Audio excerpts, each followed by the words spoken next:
अहम ब्रह्मास्मि सर्वे भवन्तु सुखिनः एवं भारतीय संस्कृति के अपरिहार्य अंश वसुधैव कुटुंबकम की अवधारणा को आत्मसात करता भीलवाड़ा राजस्थान के मेवाड़ प्रांत के दक्षिणी पूर्वी भाग में स्थित एक विख्यात सांस्कृतिक नगर है, जहां पाषाण युगीन सभ्यता के अवशेष प्राप्त हुए हैं तथा जो अपने वस्त्र उद्योग और पारंपरिक फट चित्रकला के लिए अंतर्राष्ट्रीय स्तर पर भी जाना जाता है।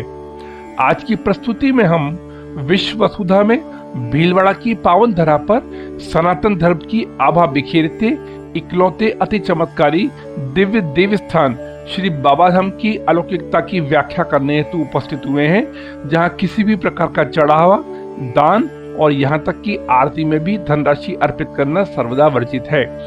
इतना ही नहीं, इस अद्भुत तीर्थ में जहां कोई दान पेटी उपलब्ध नहीं है, वहीं भव्य धाम में दर्शन करने मात्र से ही मनोकामना पूर्ण होने के कारण दर्शनार्थियों का तांता लगा रहता है। तो चलिए पेश है दिव्य श्री बाबाधाम की अति सुंदर और मनोहारी व्याख्या।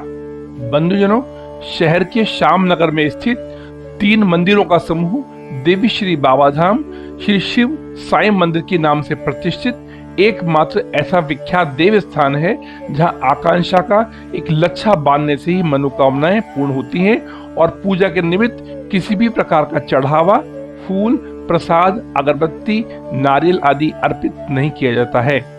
इस अलौकिक धाम के मुख्य शक्तिपीठ में मां अन्नपूर्णा वैष्णो देवी सिंह के साथ साक्षात भव्य एवं मोहक स्वरूप में महावीर हनुमान एवं बाबा भैरवनाथ के साथ विराजमान हैं।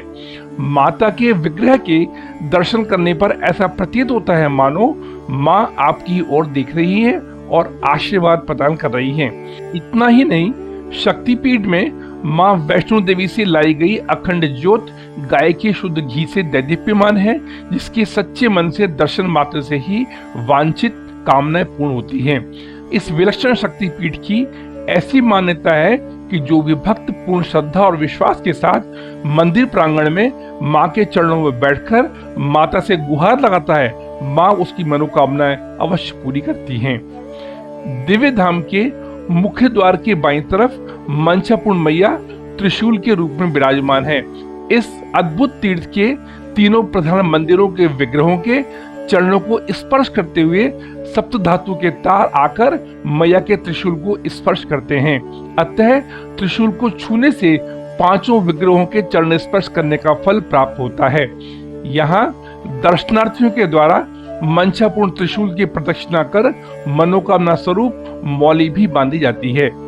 जहाँ इस अलौकिक शक्तिपीठ की दक्षिण दिशा की ओर विग्रहों की प्राण प्रतिष्ठा के समय की नवकुंडिया यज्ञशाला का प्रधान कुंड आज भी सुरक्षित है, जिसमें प्रतिदिन आरती से पहले हवन होता है। वहीं ईशान कोण में भगवान विष्णु व माता लक्ष्मी का वास माना जाने वाला कल्प वृक्ष का जोड़ा अपनी छटा बिखेरता दर्शन किया जा सकता है। इतना ही नहीं, अप्रतिम नवकुंडिया यज्ञशाला की परिक्रमा करने पर सभी शारीरिक व्याधियों से भी मुक्ति मिलती है।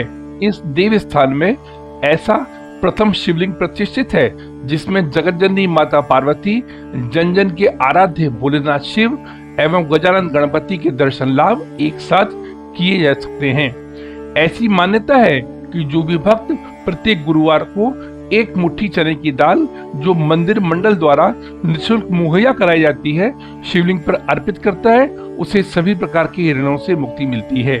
इस दिव्य देव स्थान में विराजित साईं बाबा भक्तों के लिए आस्था का केंद्र है, जिनकी पूजा अर्चना शिरडी साईं बाबा मंदिर की तर्ज पर करी जाती है। प्रचलित मान्यता अनुसार जो भी भक्त साईं के समक्ष बैठकर ओम साईं राम की माला जपता है, आराधना करता है, उसको आत्मिक एवं मानसिक सुख की प्राप्ति होती है, मनोकामनाएं पूरी होती हैं। अलौकिक श्री बाबा धाम में प्रत्येक रविवार को संध्याकालीन आरती के बाद संतान प्राप्ति हेतु गोद भरी जाती है एवं विवाह हेतु माता रानी की प्रसादी मेहंदी शगुन स्वरूप निःशुल्क प्रदान करी जाती है। श्री बाबा धाम शक्तिपीठ द्वारा सन 2005 से प्रति शनिवार को अनवरत एवं पूर्णतया निःशुल्क सुंदरकांड पाठ सनातनी भाई बहनों के आवास या प्रतिष्ठानों पर आयोजित किया जाता है। आज के संस्करण में हमने धर्म की बात शास्त्रों के साथ के क्रम में एक और कड़ी जोड़ते हुए विश्व वसुधा में भीलवाड़ा की पावन धरा पर सनातन धर्म की आभा बिखेरते इकलौते अति चमत्कारी दिव्य देवी स्थान श्री बाबा धाम की अलौकिकता की विवेचना करने का प्रयास एक अक्षम सांसारिक प्राणी की असमर्थ धारिता अनुरूप किया है।